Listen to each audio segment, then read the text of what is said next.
굶어도 이 아이는 살린다.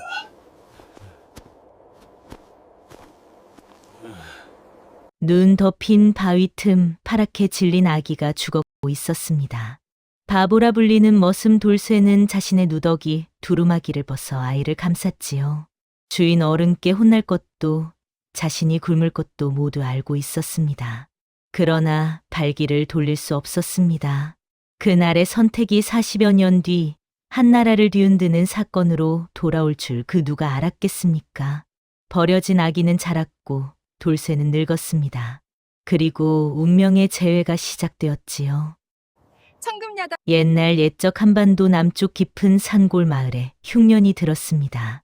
인조 임금께서 다스리시던 시절 연이은 가뭄과 홍수로 백성들은 곡식한 톨 구하기가 하늘의 별 따기만큼이나 어려웠지요. 봄에는 씨앗을 뿌렸으나 비가 내리지 않아 싹이 타들어갔고 여름에는 장마가 한 달 넘게 이어져 논밭이 모두 물에 잠겼습니다. 가을이 되어도 거둘 곡식이 없었고 겨울에는 굶주림과 추위로 사람들이 쓰러져 갔지요. 사람보다 곡식이 귀하던 그 시절 백성들의 삶은 처참했습니다. 나무 껍질을 벗겨 먹고 풀뿌리를 캐어 먹으며 연명했지요. 그나마도 구하지 못한 이들은 마을을 떠나 유랑걸식을 했습니다. 가장 슬픈 일은 입 하나라도 줄이려 아이를 버리는 일이었습니다. 산속의 길가에 강가에 헝겊에 쌓인 아기들이 버려졌지요. 부모들은 울며 아이를 놓고 떠났지만 그것이 살기 위한 유일한 방법이었습니다. 그 고을에는 몰락한 양반가의 머슴으로 돌쇠라 불리는 사내가 살고 있었습니다. 돌쇠는 덩치가 산만큼 크고 힘은 황소만큼 셌습니다. 그의 두 팔은 장정셋이 들어야 할 나무를 혼자 들어 올렸고 그의 두 다리는 하루 종일 걸어도 지칠 줄 몰랐지요. 그러나 돌쇠에게는 한 가지 약점이 있었습니다. 말이 느리고 생각이 둔했던 것입니다. 마을 사람들은 모두 돌쇠를 바보라 여겼습니다. 돌쇠는 돌처럼 머리가 굳었다는 말이 돌았지요. 주인 어른은 물론이요. 함께 일하는 하인들조차 돌쇠를 사람 취급하지 않았습니다. 밥을 먹을 때면 가장 구석에 앉혀놓고 식은 밥을 주었고 일을 시킬 때면 가장 힘들고 더러운 일을 맡겼습니다. 돌쇠는 아무 말 없이 묵묵히 일했지요. 그러나 돌쇠는 순박한 인상과 우직한 성품을 지닌 사내였습니다. 그의 얼굴은 햇볕에 그을려 까무잡잡했지만 눈빛만큼은 맑고 순수했습니다. 입가에는 언제나 어리숙한 미소가 걸려 있었지요. 세간에는 머리는 비었으나 손은 금손이라는 말이 돌 정도로 일솜씨만큼은 누구도 따를 수 없었습니다. 무너진 담을 쌓으면 10년이 가도 무너지지 않았고 농기구를 만들면 100년을 써도 끄떡없었지요.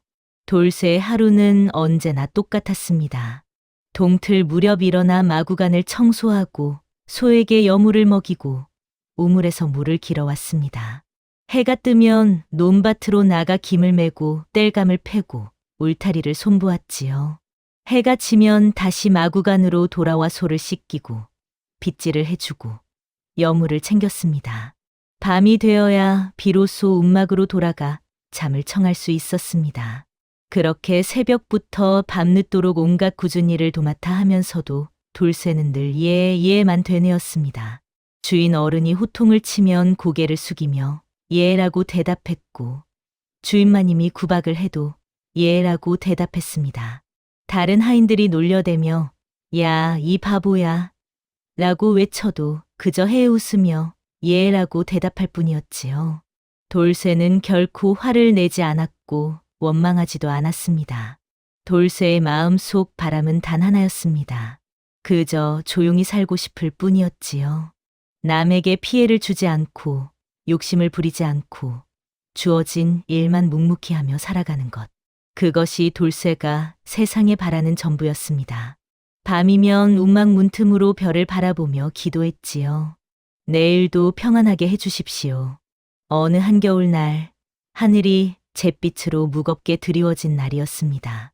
돌쇠는 주인 어른의 명을 받고 땔감을 하러 깊은 산속으로 들어갔습니다. 눈은 무릎까지 쌓였고 찬바람은 뼛속까지 파고들었지요. 나뭇가지에 매달린 고드름은 창처럼 뾰족했고 발을 디딜 때마다 눈이 뽀드득 소리를 냈습니다. 돌쇠는 추위도 잊은 채 열심히 나무를 베었습니다. 한참을 나무를 베던 돌쇠는 문득 이상한 소리를 들었습니다. 바람 소리도 새 소리도 아니었습니다. 짐승이 우는 소리와도 분명 달랐지요. 그것은 사람의 울음소리였습니다. 그것도 아기의 울음이었습니다. 처음에는 귓등으로 흘려들었습니다. 산 속에서 아기 울음소리라니 바람이 만들어낸 착각이겠거니 생각했지요. 그런데 울음소리는 계속 들려왔습니다. 가늘지만 또렷하게 애처롭게 울고 있었습니다. 돌쇠는 도끼를 내려놓았습니다. 주인 어른은 해지기 전에 땔감을 가져오라고 했지만 돌쇠는 소리가 나는 쪽으로 발걸음을 옮기지 않을 수 없었습니다. 눈을 헤치고 나아가며 소리를 따라갔지요. 바위가 많은 곳이었습니다. 울음소리는 점점 가까워졌고 돌쇠의 심장은 점점 빨리 뛰었습니다. 눈 덮인 커다란 바위 틈, 그곳에서 돌쇠는 작은 보따리를 발견했습니다. 낡은 헝겊에 쌓인 보따리였지요. 돌쇠는 조심스럽게 헝겊을 걷어냈습니다. 그 안에는 갓난아기가 있었습니다. 사내아이였습니다. 아이의 얼굴은 파랗게 질려 있었고 입술은 보랏빛으로 변해 있었습니다. 얼어 죽기 직전이었지요. 그러나 아이는 살려달라는 듯 있는 힘껏 울고 있었습니다. 돌쇠의 가슴이 철렁 내려앉았습니다. 아이 곁에는 두 가지 물건이 더 놓여 있었습니다. 하나는 낡고 너덜너덜한 부적이었고 다른 하나는 종이 조각이었습니다. 돌쇠는 글을 읽을 줄 몰랐지만 종이를 집어 들었습니다. 떨리는 글씨로 무언가가 적혀 있었지요. 비록 읽을 수는 없었지만 그 글씨에서 절박함이 느껴졌습니다. 부모의 간절한 마음이 전해져 왔지요. 제발 이 아이를 살려주십시오. 돌쇠는 더 이상 망설이지 않았습니다. 자신이 입고 있던 누더기 두루마기를 벗어 아이를 감쌌습니다. 그리고 품에 꼭 안았지요. 아이는 여전히 울고 있었지만 돌쇠의 체온이 전해지자 조금씩 울음을 멈추었습니다. 돌쇠는 중얼거렸습니다. 괜찮다. 내가 지킨다. 굶어도 이 아이는 살린다. 그것은 맹세였습니다. 하늘을 향한 그리고 자기 자신을 향한 맹세였지요. 돌쇠는 서둘러 산을 내려왔습니다. 땔감은 절반도 채 베지 못했지만 그런 것은 중요하지 않았습니다. 아이를 살리는 것이 먼저였지요. 그러나 돌쇠는 집으로 돌아갈 수 없었습니다. 주인 어른께 아이를 보여드릴 수 없었지요. 주인 어른은 입 하나 늘어나는 것을 절대 허락하지 않을 터였습니다. 자신의 식구들도 굶기는 판에 남의 아이를 거둘 리 만무했습니다.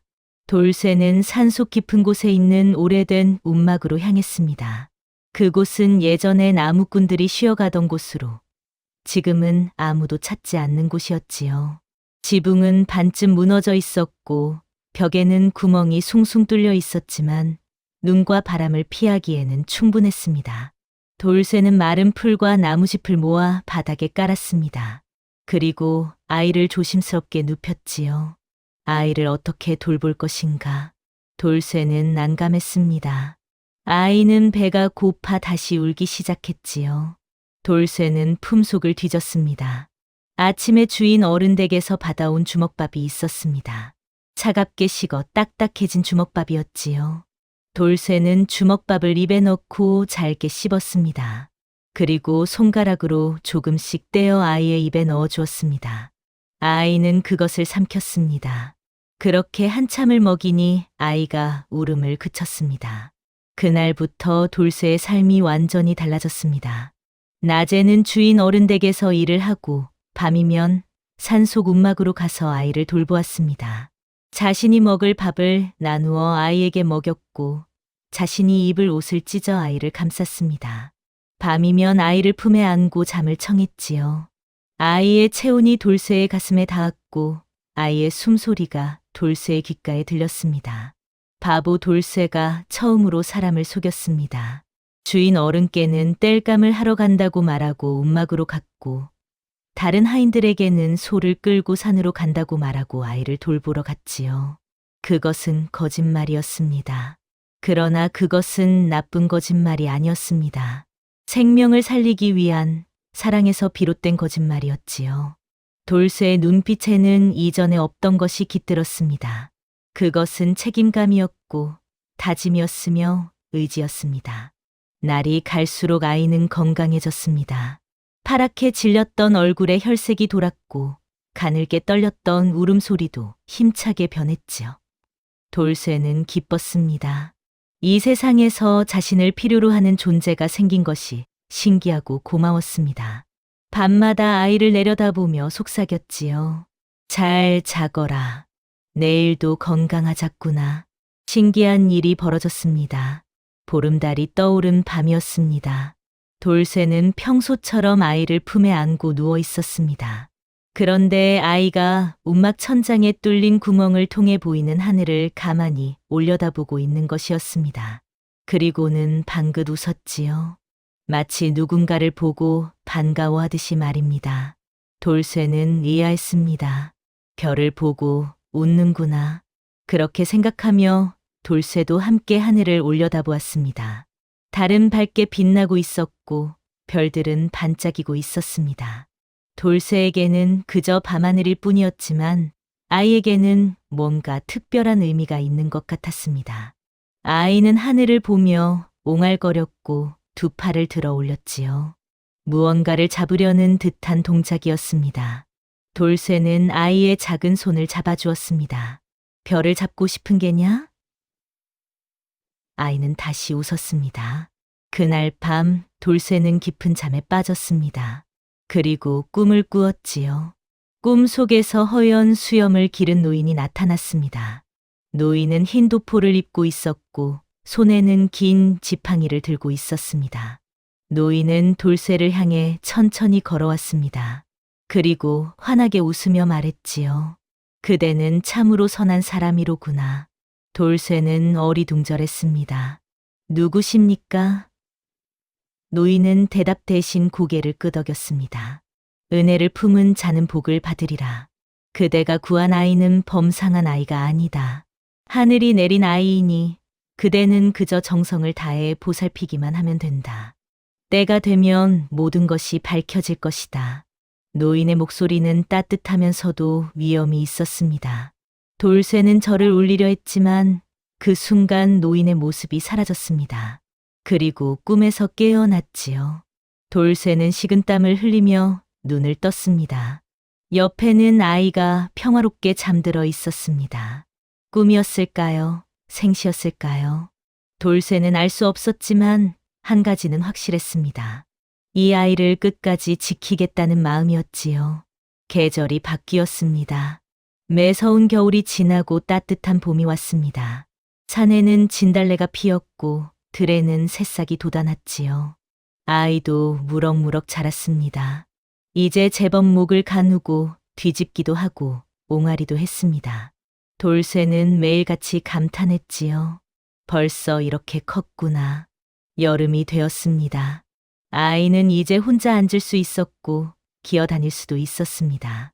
돌쇠는 움막을 조금씩 손보았습니다. 지붕을 고치고 벽에 구멍을 메우고 마당을 정리했지요. 아이가 놀 수 있는 공간을 만들어주고 싶었습니다. 가을이 왔고 아이는 첫 돌을 맞이했습니다. 비록 제대로 된 돌잔치는 할 수 없었지만 돌쇠는 마을에 내려가 찐 떡 한 시루를 구해왔습니다. 그리고 아이에게 먹였지요. 건강하게 자라거라. 또 한 해가 지나고 아이는 이제 뛰어다니고 말도 할 수 있었습니다. 아부지. 아이는 돌쇠를 그렇게 불렀습니다. 돌쇠의 가슴이 뭉클했습니다. 자신을 아비라고 부르는 아이. 이 세상 그 무엇보다 소중한 존재였지요. 돌쇠는 아이의 머리를 쓰다듬으며 말했습니다. 그래, 아버지가 여기 있다. 그런데 이 아이에게는 범상치 않은 점이 있었습니다. 돌쇠가 장을 보러 마을에 내려갈 때가 있었습니다. 아이를 혼자 움막에 두고 갈 수 없어서 업고 내려갔지요. 아이는 돌쇠의 등에 엎여 이것저것 구경하며 좋아했습니다. 그런데 서당 앞을 지날 때면 아이의 태도가 달라졌습니다. 서당에서는 훈장이 아이들에게 글을 가르치고 있었습니다. 天地玄黄, 유조홍황. 천자문을 읽는 소리가 들려왔지요. 돌쇠 등에 업힌 아이는 그 소리에 귀를 쫑긋 세웠습니다. 그리고는 조용히 따라 읽었지요.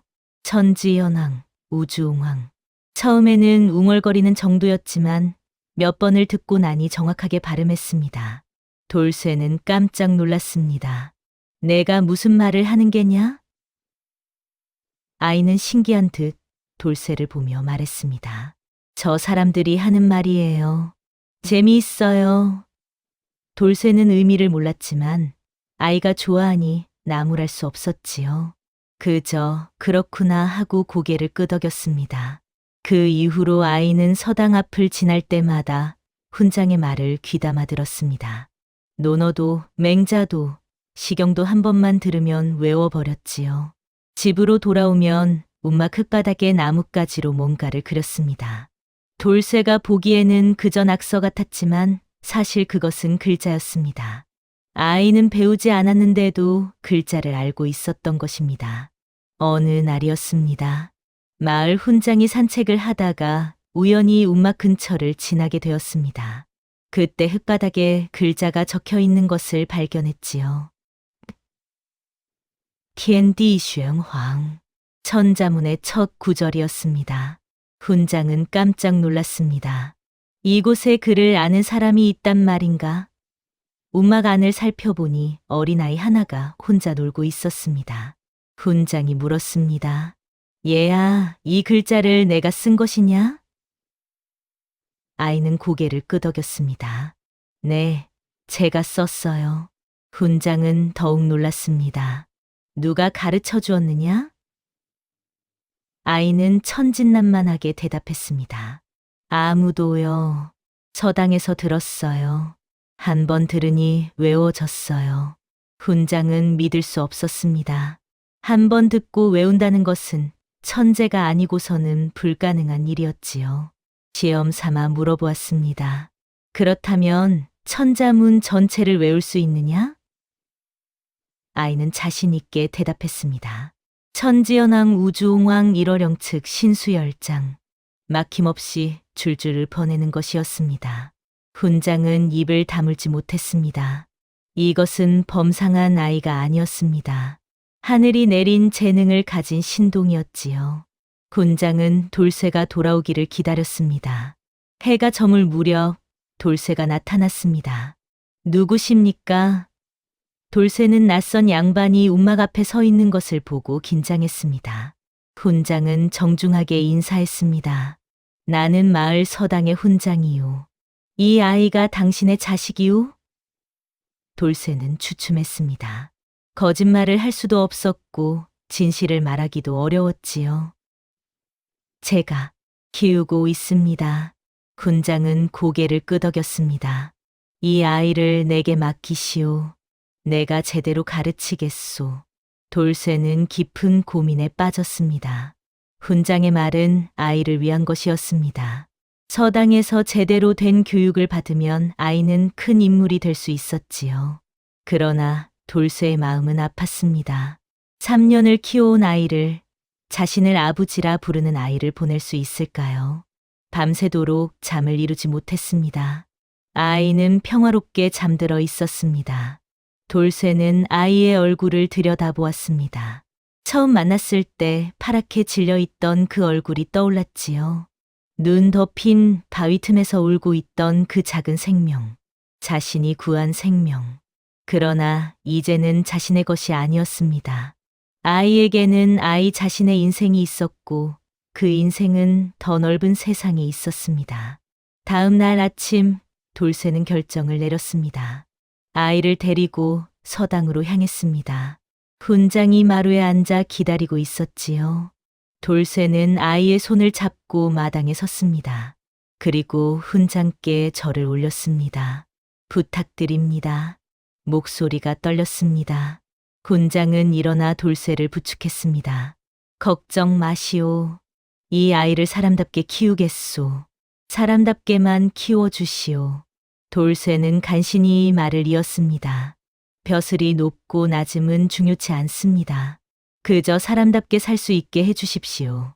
훈장은 깊이 고개를 숙였습니다. 명심하겠소. 이 아이는 필시 큰 인물이 될 것이오. 이별의 순간이 다가왔습니다. 돌쇠는 아이를 안아 올렸습니다. 아이는 영문도 모른 채 돌쇠의 얼굴을 만지작거렸지요. 아부지, 어디 가요? 돌쇠는 억지로 웃었습니다. 너는 여기서 공부를 해야 한다. 훌륭한 사람이 되어야지. 아이는 고개를 가로저었습니다. 싫어요. 아부지랑 있을래요. 아이는 돌쇠의 옷자락을 붙잡고 놓지 않았습니다. 작은 손에 힘을 잔뜩 주고 꼭 붙잡았지요. 돌쇠의 눈에 눈물이 맺혔습니다. 그러나 흘러내리지 않게 참았습니다. 아이 앞에서 우는 모습을 보일 수 없었습니다. 가거라. 돌쇠는 아이의 손을 조심스럽게 떼어냈습니다. 너는 큰 사람이 되어야 한다. 아이는 눈물을 뚝뚝 흘렸습니다. 그러나 더 이상 매달리지 않았습니다. 대신 돌쇠 앞에 무릎을 꿇고 작은 절을 올렸습니다. 아직 서툰 동작이었지만 정성만큼은 가득했지요. 아부지, 건강하세요. 아이는 훈장을 따라 서당 안으로 들어갔습니다.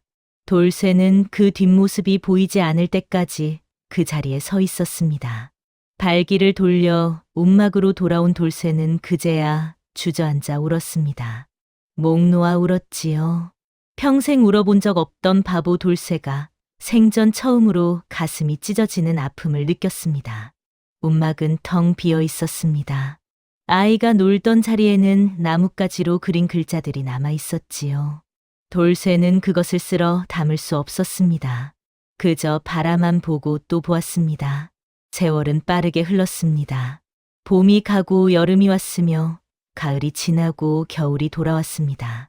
그렇게 한 해, 두 해, 10년의 세월이 흘렀지요. 그 사이 아이는 놀라운 재능을 드러냈습니다. 훈장의 가르침을 받으며 사서 삼경을 모두 읽었고 시와 문장에도 능통하게 되었습니다. 10살이 되던 해 아이는 향시에 응시했습니다. 고을에서 치러지는 작은 과거 시험이었지요. 수백 명의 선비들이 모였지만 장원은 단연 그 아이였습니다. 15살에는 대과의 응시에 또다시 장원을 했습니다. 소문이 온 나라에 퍼졌습니다. 남쪽 산골에 신동이 났다.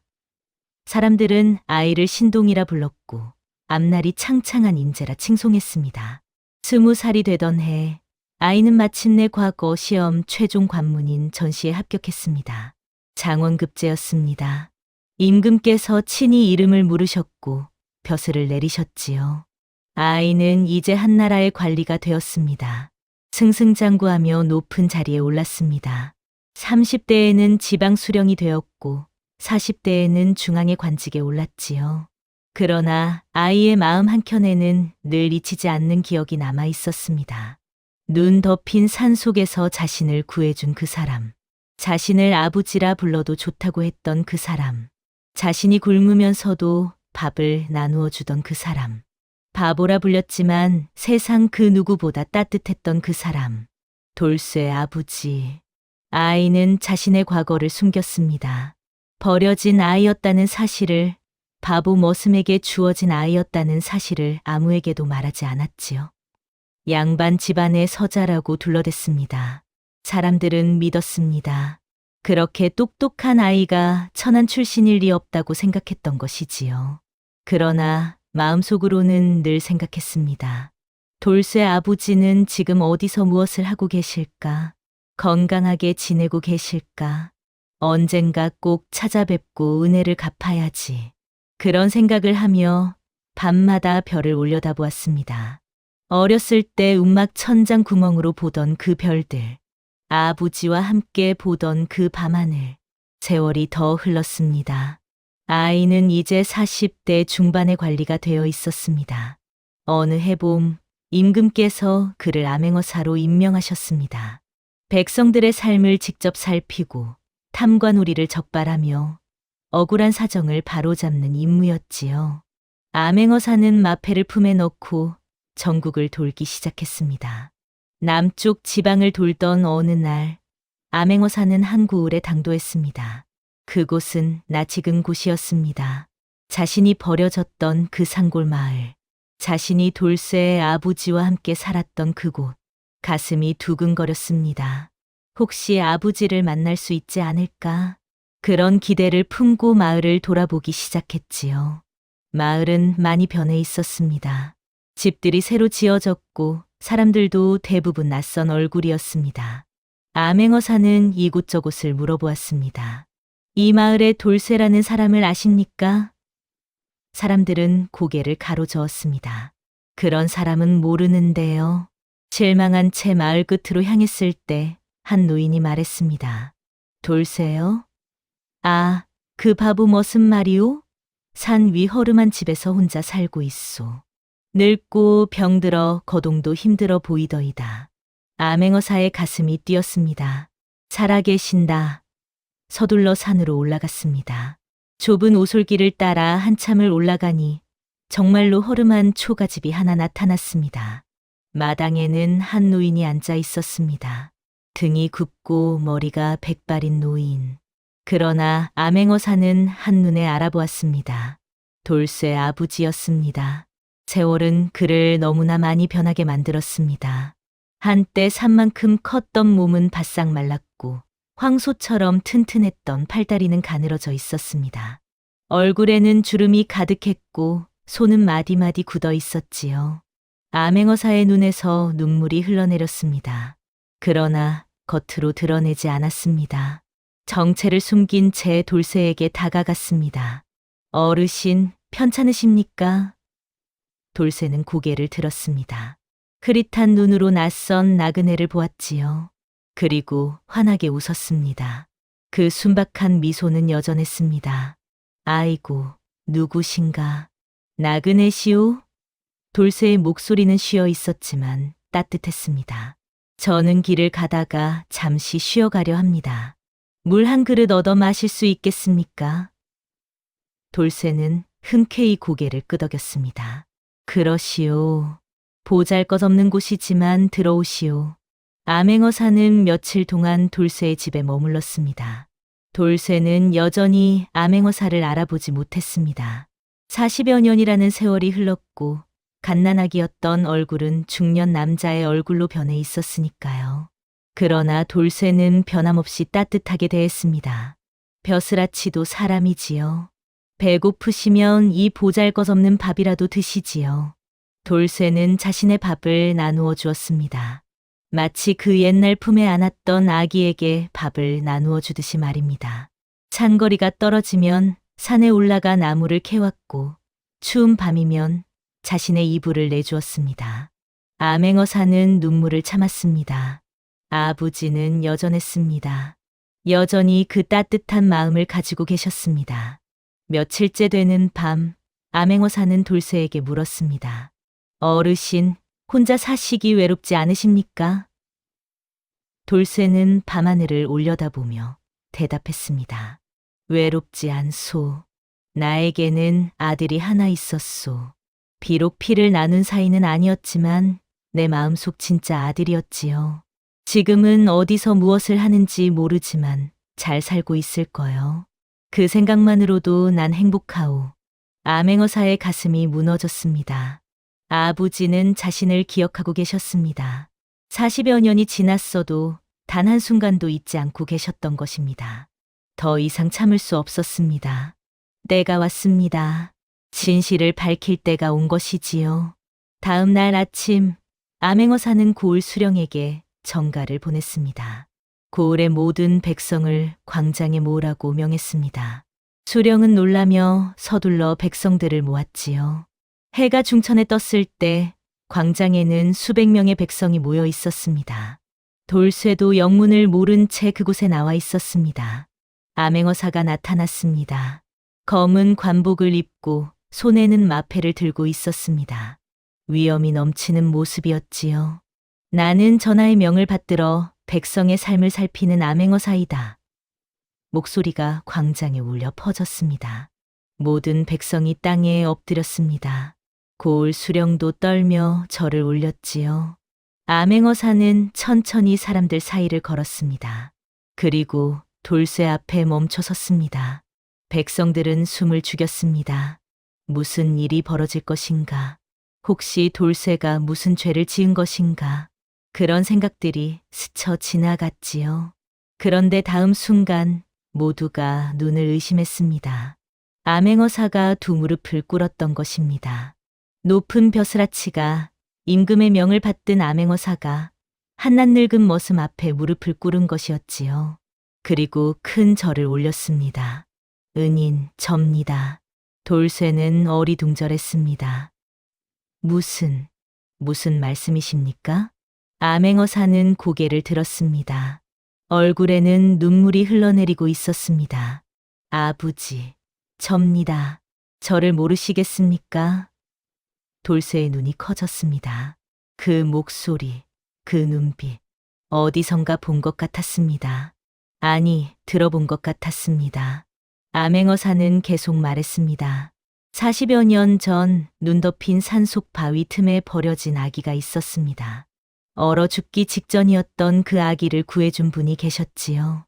자신이 굶으면서도 아기를 먹였고 자신의 옷을 벗어 아기를 감쌌으며 아기가 사람답게 자랄 수 있도록 군장께 보내주셨습니다. 그분이 바로 당신입니다. 아버지. 돌쇠의 손이 떨렸습니다.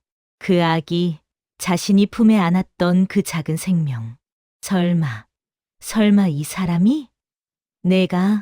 내가 그 아이란 말이냐? 암행어사는 고개를 끄덕였습니다. 그렇습니다. 제가 바로 그 아이입니다. 제가 오늘 이 자리에 있는 이유, 제가 숨을 쉬고 있는 이유, 그 모든 것이 아버지 덕분입니다. 광장이 술렁였습니다. 백성들은 믿을 수 없다는 표정으로 서로를 바라보았습니다. 고을 수령은 땅에 엎드린 채 감히 고개를 들지 못했지요. 암행어사는 백성들을 향해 말을 이었습니다. 여러분, 들으십시오. 이 어르신은 바보라 불렸습니다. 사람 취급도 받지 못했지요. 그러나 이 어르신이야말로 세상에서 가장 지혜로운 분입니다. 조건 없이 사랑하고 대가 없이 헌신하며 계산 없이 베푸는 것. 그것이 진정한 지혜입니다. 제가 살아있는 이유가 이분입니다. 백성들이 고개를 들었습니다. 그리고 돌쇠를 바라보았습니다. 그들의 눈에는 존경의 빛이 담겨 있었지요. 고을 수령이 앞으로 나왔습니다. 그리고 돌쇠에게 깊이 절을 올렸습니다. 송구합니다, 어르신. 다른 백성들도 하나둘 절을 올리기 시작했습니다. 암행어사는 품에서 황색 비단에 쓰인 교지를 꺼냈습니다. 전하께서 특별히 하사하신 교지입니다. 교지를 펼치고 읽었습니다. 돌쇠는 천한 신분이로되 고귀한 마음을 지녔도다. 버려진 생명을 구하고 사람으로 키운 공이 지극하니 양민의 신분을 회복하고 땅과 집을 하사하며 일관을 갖추어 드리라. 이는 한 생명을 구한 은혜에 대한 보답이며 후세 사람들에게 귀감이 되리라. 돌쇠는 멍하니 서 있었습니다. 이것이 꿈인지 생시인지 분간할 수 없었지요. 암행어사는 돌쇠의 손을 잡았습니다. 은인, 아니 아버지, 이제 편히 사십시오. 제가 모시겠습니다. 돌쇠의 눈에서 눈물이 흘러내렸습니다. 평생을 참고 살았던 바보 돌쇠가 생전 처음으로 기쁨의 눈물을 흘렸습니다. 모든 것이 밝혀졌습니다. 돌쇠가 주었던 그 부적의 의미도 드러났지요. 암행어사는 품에서 낡은 부적을 꺼냈습니다. 아버지, 이것을 기억하십니까? 제가 버려졌을 때 함께 있던 부적입니다. 제가 자라서 스님께 여쭈어 보았더니 이것은 아이를 살릴 인연 있는 분을 찾아달라는 기도가 담긴 부적이라고 하셨습니다. 부적에는 붉은 글씨로 이렇게 적혀 있었습니다. 하늘이시여, 이 아이를 살릴 선한 사람을 보내주소서. 아이의 부모는 버릴 수밖에 없었지만 부적 한 장에 간절한 마음을 담았던 것입니다. 그 기도는 하늘에 닿았고 하늘은 욕심 없는 돌쇠를 선택했던 것이지요. 그래서 저는 압니다. 아버지와 제가 만난 것은 우연이 아니라 필연이었음을, 하늘이 정해놓은 인연이었음을, 사람의 뜻과 하늘의 뜻이 하나로 만난 순간이었습니다. 백성들은 모두 고개를 끄덕였습니다. 그것은 정말로 하늘이 만든 인연이었지요. 그날 이후 모든 것이 변했습니다. 암행어사는 돌쇠를 위해 마을 한가운데 새 집을 지어주었습니다. 기와집이었습니다. 넓은 마당과 따뜻한 온돌방이 있었지요. 집 뒤로는 넉넉한 농과 밭도 마련해 주었습니다. 돌쇠는 더 이상 머슴으로 살지 않아도 되었습니다. 이제 양민의 신분을 회복했고 재산도 생겼으며 무엇보다 존경받는 어른이 되었습니다. 봄이 오면 암행어사가 찾아왔습니다. 높은 벼슬의 몸이었지만 돌쇠 앞에서는 언제나 아들이었습니다. 정성껏 모셨지요. 밥을 짓고 빨래를 하고 마당을 쓸고 말벗이 되어 주었습니다. 밤이면 함께 마루에 앉아 별을 보았습니다. 마치 그 옛날 움막에서처럼 말이지요. 아버지, 별이 참 밝습니다. 그렇구나. 내가 어렸을 때도 별을 좋아했지. 기억하십니까? 어찌 있겠느냐. 너는 밤마다 하늘을 보며 웃었단다. 두 사람은 조용히 웃었습니다. 40여 년의 세월이 무색하게 그들은 여전히 아버지와 아들이었습니다. 여름이 오면 함께 밭을 갈았습니다. 암행어사는 호미를 들고 땀을 흘렸고 돌쇠는 옆에서 지켜보며 웃었습니다. 잘한다, 잘해. 가을이 오면 함께 추수를 했습니다. 황금빛 벼이삭을 베면서 감사했지요. 이렇게 함께 할 수 있음에 감사했습니다. 겨울이 오면 따뜻한 방에 앉아 이야기를 나누었습니다. 지난 이야기, 앞으로의 이야기, 세상 돌아가는 이야기. 돌쇠는 여전히 말이 느렸지만 이제 그 느림이 바보스러워 보이지 않았습니다. 오히려 깊이가 있어 보였지요. 아버지, 사람이 무엇입니까? 암행어사가 물으면 돌쇠는 한참을 생각하다가 대답했습니다. 사람은 사람을 사랑하는 존재란다. 짧지만 깊은 말이었습니다. 세월이 더 흘렀습니다. 돌쇠는 이제 80이 넘은 나이가 되었습니다. 몸은 더욱 약해졌지만 마음만큼은 평온했습니다. 어느 가을날 돌쇠가 병상에 누웠습니다. 암행어사는 급히 달려왔습니다. 벼슬을 내려놓고 돌쇠의 곁을 지켰지요. 아버지, 제가 여기 있습니다. 암행어사는 돌쇠의 손을 잡았습니다. 돌쇠는 눈을 뜨고 아들을 바라보았습니다. 흐릿한 눈이었지만 그 안에는 사랑이 가득했습니다. 너를 만나서 행복했다. 목소리는 가늘었지만 또렷했습니다. 진짜로 행복했단다. 저도 행복했습니다, 아버지. 아버지가 아니었다면 저는 이 세상에 없었을 것입니다. 아버지가 제게 생명을 주셨습니다. 사람다움을 가르쳐 주셨습니다. 사랑이 무엇인지 보여주셨습니다. 암행어사는 눈물을 흘렸습니다. 돌쇠는 아들의 손을 꼭 쥐었습니다. 살 거라. 그것이 마지막 말이었습니다. 돌쇠는 평화롭게 눈을 감았습니다. 고통 없이, 후회 없이 편안하게 세상을 떠났습니다. 암행어사는 통곡했습니다. 목 놓아 울었지요. 세상의 모든 슬픔을 토해내듯 울었습니다. 그리고 맹세했습니다. 아버지의 가르침을 평생 잊지 않겠다고, 아버지처럼 살겠다고 말입니다. 돌쇠의 장례는 양반의 예로 치러졌습니다. 고을의 모든 백성이 조문을 왔고 멀리서도 사람들이 찾아왔습니다. 장지에는 큰 비석이 세워졌지요. 비석에는 이렇게 새겨졌습니다. 은혜를 베푼 어른 돌쇠지묘. 천한 신분이로되 고귀한 마음을 지니셨고 한 생명을 구하여 세상을 밝히셨도다. 세월이 더 흘렀습니다. 암행어사는 높은 벼슬에 올랐고 많은 제자를 길렀습니다. 그는 훌륭한 스승이 되었지요. 제자들이 찾아와 물었습니다. 스승님, 세상에서 가장 중요한 것이 무엇입니까?